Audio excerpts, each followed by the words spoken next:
What happens when one of Hollywood's most beloved icons walks into what he thinks is a friendly morning show interview, only to find himself ambushed by a host with a personal vendetta? This is the story of how Sylvester Stallone's appearance on Good Morning America turned into television history, showcasing a side of both men that the public rarely sees. Before we dive in, make sure to hit that subscribe button and drop a comment below, because this story will leave you questioning everything you thought you knew about live television. The green room at Good Morning America buzzes with its usual pre-show energy. Sylvester Stallone sits comfortably in the makeup chair, his weathered face reflecting decades of cinematic battles and real-life triumphs. At 77, he still carries himself with the quiet confidence that made Rocky Balboa a household name. Today, he's here to promote his latest directorial project, a passion piece about second chances that he's been developing for years. "Mr. Stallone, we're ready for you." A production assistant chirps, clipboard in hand. Stallone nods, straightening his charcoal gray suit jacket as he makes his way to the iconic Good Morning America set. The familiar red, white, and blue backdrop gleams under the studio lights, and he can see George Stephanopoulos reviewing his notes at the anchor desk. George looks up as Stallone approaches, offering a smile that doesn't quite reach his eyes. "Sly, great to have you back on the show," he says, extending his hand. There's something in his tone, a slight edge that makes Stallone pause for just a moment before accepting the handshake. "Always a pleasure, George," Stallone replies, settling into the guest chair. He's done thousands of these interviews over the decades, and something feels different about this one. The usual warmth he expects from morning television seems absent, replaced by an undercurrent of tension he can't quite place. The floor manager begins the countdown, and George shuffles his papers one final time. Stallone notices the anchor's jaw is set a little too tightly, his shoulders a bit too rigid. In all his years in Hollywood, Stallone has developed an instinct for reading people, and right now, every instinct is telling him to be on guard. And we're live in 5, 4, 3, 2. The floor manager points to George, and the familiar Good Morning America theme music swells. "Welcome back to Good Morning America. I'm George Stephanopoulos, and joining me now is Academy Award-nominated actor, writer, and director Sylvester Stallone. Sly, thanks for being here." "Thanks for having me, George. Always good to be here," Stallone responds, his voice carrying that distinctive rasp that millions of fans have come to love. George leans forward slightly, his expression shifting to what Stallone recognizes as his serious journalist face. "Now, Sly, you're here to talk about your new film, but I think our viewers would be more interested in discussing some of the recent allegations that have surfaced regarding your conduct on previous film sets." Stallone's eyebrows furrow slightly. This wasn't what they had discussed in the pre-interview. "I'm sorry. What allegations are you referring to, George?" "Well, there have been reports from unnamed sources suggesting that you've been difficult to work with, that you've had explosive outbursts on set. Some people are calling it a pattern of behavior that's gone unchecked for too long." The actor's posture stiffens almost imperceptibly. "George, I have to say I'm a little surprised by this line of questioning. We agreed to discuss my new project, and I'm not sure what unnamed sources you're referring to. In my 50-year career, I've worked with hundreds of people who would tell you a very different story." George's smile becomes more pronounced, but there's no warmth in it. "But isn't it true that several actors have refused to work with you again? That major studios have had to implement special protocols just to manage your temper?" Stallone takes a measured breath, his hands remaining steady on the armrests of his chair. "George, I think you've been given some bad information. I'd be happy to put you in touch with directors like Ryan Coogler, who worked with me on Creed, or any number of colleagues who would give you a very different perspective." "That's an interesting deflection, Sly. But what about the incident during the filming of your last action movie where you allegedly threw a chair at a crew member?" "I never threw a chair at anyone in my life," Stallone says, his voice rising slightly for the first time. "And I have to ask, where are you getting this information? Because it sounds like someone is feeding you tabloid gossip and trying to pass it off as journalism." George leans back in his chair, clearly enjoying the direction the interview has taken. "These are serious allegations from credible sources within the industry, Sly. Don't you think the public has a right to know about the real Sylvester Stallone, not just the characters you play on screen?" The real Sylvester Stallone is sitting right here, George. And he's wondering why a respected journalist is ambushing a guest with unsubstantiated rumors instead of doing actual reporting. Stallone's voice carries a hint of steel now, the same intensity that made his dramatic performances so compelling. Ambushing? I'm asking legitimate questions about legitimate concerns. Isn't this exactly the kind of entitled attitude that people in Hollywood are talking about? Stallone shifts forward in his chair, his dark eyes locking onto George's. Entitled? George, I've been in this business for 5 decades. I've earned my place through hard work, determination, and treating people with respect. What I'm seeing right now isn't journalism, it's a hit job, and I'm starting to wonder what your real motivation is here. George's expression hardens at Stallone's direct challenge. My motivation is getting to the truth, Sly. Something that seems to make you uncomfortable. The truth? Stallone lets out a short laugh, but there's no humor in it. The truth is that you've been gunning for me since I walked in here, and I'm starting to think this has nothing to do with journalism and everything to do with some personal grudge you're carrying. Personal grudge? That's quite an accusation to make on live television, George responds, his voice taking on a sharper edge. Are you suggesting that I would compromise my professional integrity for personal reasons? I'm suggesting that a real journalist would have sources, would have done actual research, instead of throwing around vague accusations and hoping something sticks. Stallone fires back. You want to talk about professional integrity? How about we start with yours? The tension in the studio is palpable now. Camera operators exchange glances, and in the control room, producers are frantically deciding whether to cut to commercial. But George seems energized by the confrontation, leaning forward with renewed aggression. Let's talk about research then, Sly. Let's talk about your tax troubles from the 1990s. Let's talk about the lawsuit settlements that your publicist worked so hard to keep out of the press. Should we discuss those? Or would that make you even more uncomfortable? Stallone's jaw tightens, and for a moment, the legendary actor looks like he might actually walk off the set. Instead, he takes a deep breath and speaks with controlled fury. George, you're crossing a line here, and you know it. Those tax issues were resolved 25 years ago, and as for settlements, show me one legitimate claim that wasn't thrown out of court or proven to be completely fabricated. The fact that you settled suggests there was something worth settling, George presses, his voice growing more aggressive. Innocent people don't typically pay money to make problems go away. Innocent people pay money all the time to avoid the circus that comes with fighting frivolous lawsuits in the press. Stallone responds, his voice rising. Something a real journalist would understand, instead of using it as ammunition for a character assassination. George shuffles his papers dramatically. Character assassination? I'm asking questions that the public deserves answers to. Questions about a pattern of behavior that spans decades. What pattern? Stallone demands, his patience clearly wearing thin. Give me one specific example, George. One verified incident, one named source, one shred of actual evidence, instead of this gossip and innuendo you're peddling. The evidence is in the pattern of silence, Sly. The way Hollywood has protected you, the way stories get buried, the way people are afraid to speak out against Sylvester Stallone. People are afraid to speak out against me? Stallone's voice cracks with incredulous laughter. George, I think you've confused me with someone else. I'm the guy who wrote Rocky because nobody else would give me a chance. I'm the guy who fought the studios tooth and nail just to star in my own creation. I'm not some untouchable Hollywood elite. I'm a working actor who earned every opportunity through blood, sweat, and determination. But that's exactly the image you've cultivated, isn't it?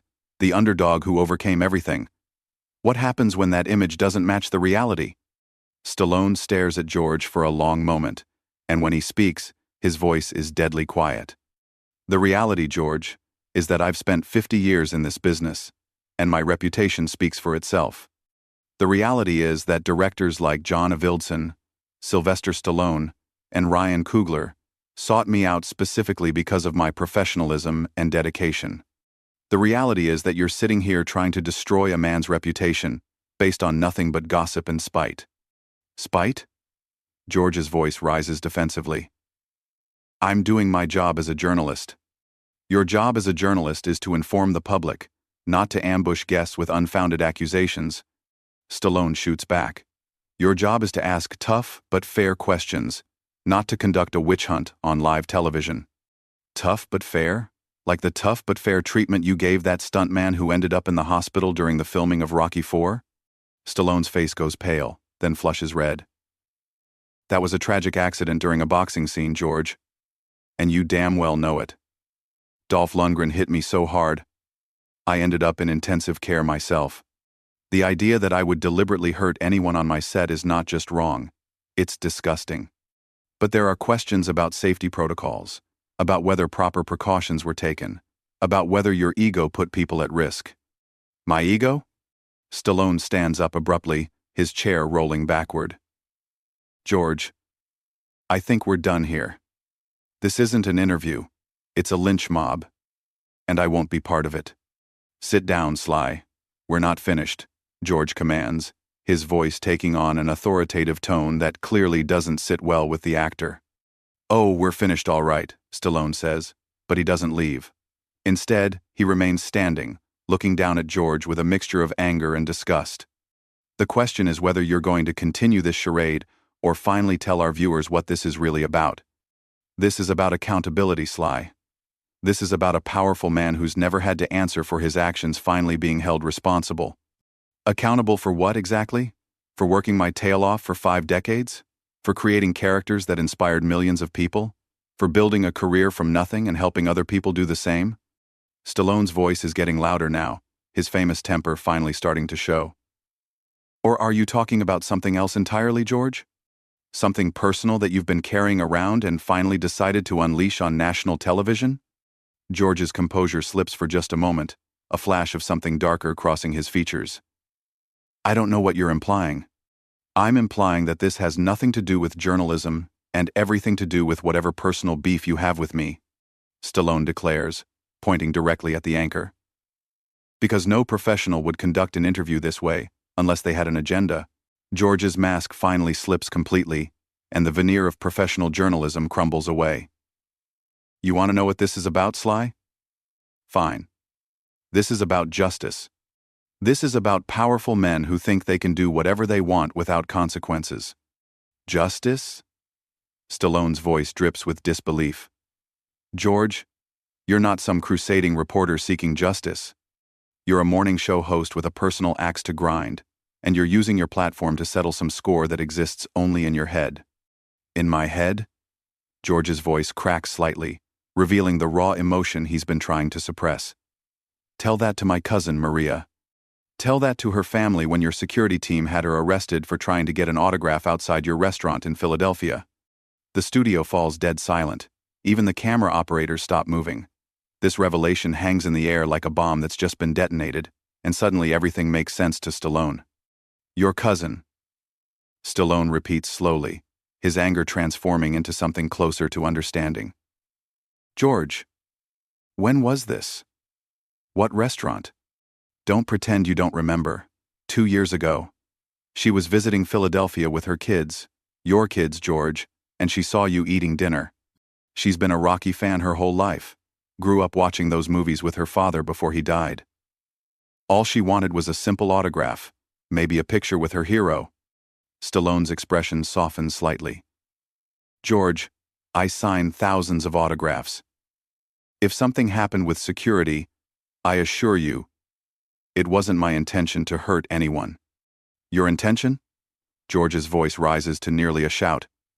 Your security team grabbed her, threw her against a car, and had her arrested for trespassing.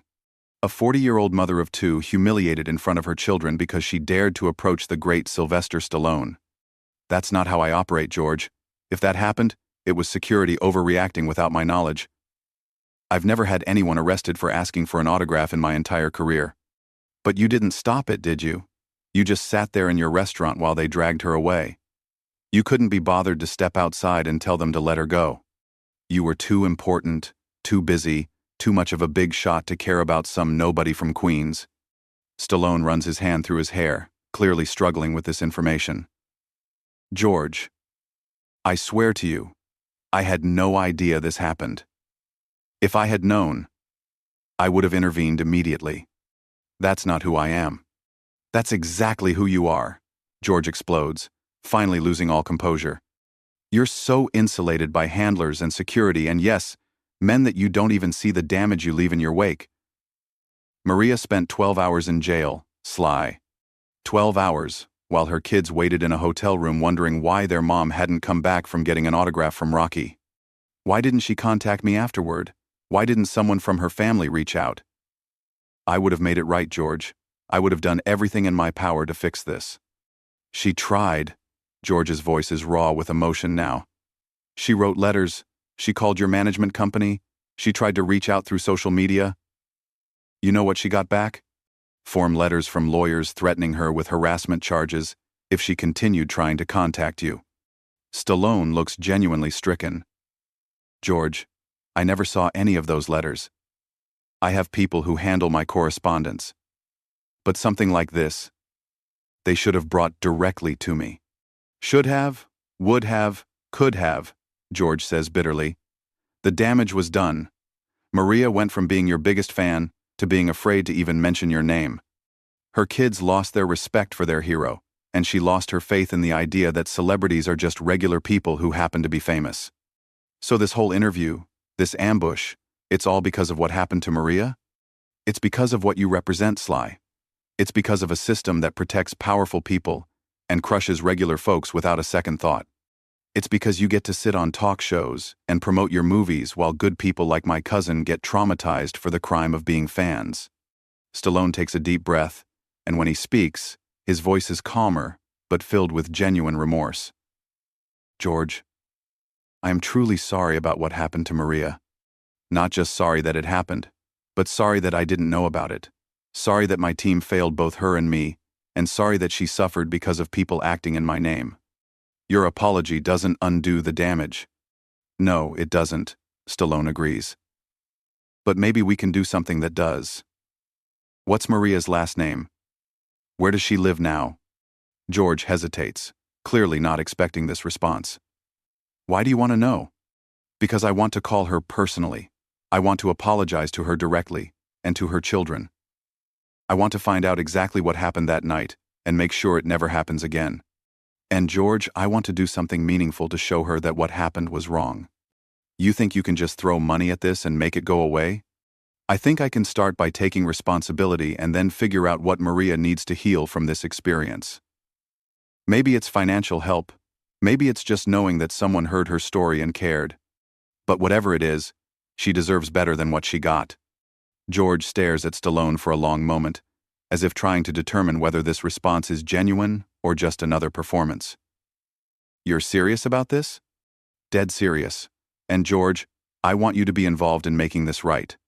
You know Maria, you know what she went through. Help me figure out how to fix this. And what about all the other questions I raised? The allegations? The pattern of behavior? Stallone meets his gaze directly. The allegations were garbage, George, and you know it. You threw everything you could think of at the wall hoping something would stick, because you were angry and hurting on behalf of someone you love. I understand that anger, even if I don't appreciate being on the receiving end of it. So, you're saying none of it was true? I'm saying that in 50 years of working in Hollywood, I've made mistakes, I've had bad days, and I've probably hurt people's feelings without meaning to. But I've never thrown a chair at anyone, I've never had people too scared to work with me, and I've certainly never had studios implement special protocols to deal with my temper. That was all garbage designed to make me look bad, and it worked. George looks down at his notes, the fight seeming to drain out of him. I may have gotten carried away. You think? Stallone's tone is dry, but not unkind. George, you just accused me of decades of abuse and misconduct on live television, based on nothing but your anger about an incident I didn't even know happened. The incident was real, Sly. Maria's pain was real. And so is my commitment to making it right? Stallone responds firmly. But next time you want to hold someone accountable, maybe start with facts instead of fiction. Maybe try journalism instead of a public execution. George nods slowly, looking genuinely chastened for the first time in the entire interview. You're right. I let my personal feelings compromise my professional judgment. We all make mistakes, George. The question is what we do about them. Stallone extends his hand across the desk. Help me make this right with Maria. George stares at the offered hand for a moment, then reaches out and shakes it. "Okay, Sly. Let's make it right." As the two men shake hands, the camera captures a moment of genuine human connection that neither of them expected when they sat down. The anger and accusations have given way to something more complex, a recognition that sometimes the real story isn't the one you plan to tell. "Ladies and gentlemen," Stallone says, looking directly into the camera, "sometimes live television shows you things you didn't expect to see. Today you saw two men who let their emotions get the better of them, but hopefully you also saw that it's never too late to try to make things right." George clears his throat, his professional composure returning. "We'll be right back after this commercial break with more Good Morning America." As the cameras cut away and the commercial break begins, both men sit in the aftermath of what just happened, knowing that this conversation changed everything, not just between them, but potentially for Maria and her family as well. The story ends here. But if you enjoyed this wild ride through live television drama, make sure to hit that subscribe button and let me know in the comments, what do you think really motivates people to go after celebrities the way George went after Stallone in this interview?